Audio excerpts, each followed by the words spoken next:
The anterior cruciate ligament, or ACL as most people know it, it's actually a very important ligament in the knee. It provides stability to the knee, prevents the anterior shin bone or the tibia from coming forward.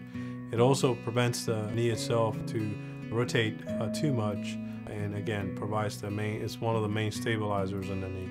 The anterior cruciate ligament reconstruction surgery at our facility is performed arthroscopically. It is a minimally invasive procedure. It allows the athletes to recover a lot quicker than by open means. So the ACL reconstruction surgery has a high success rate. The literature does quote different numbers, but most of the time the patients have a higher than 90% success rate.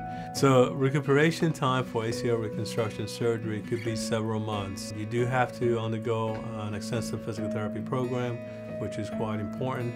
Like I said, we could do the best surgery in the world, but the physical therapy is quite important after this type of surgery. This requires regaining the range of motion first, later on their strength, and then lastly but not least, the endurance. Not only do they work on the strength and the range of motion, but also their stability and the balance, which is also very important after ACL reconstruction. They also get some instructions on how to prevent recurrence of this or repair for the future.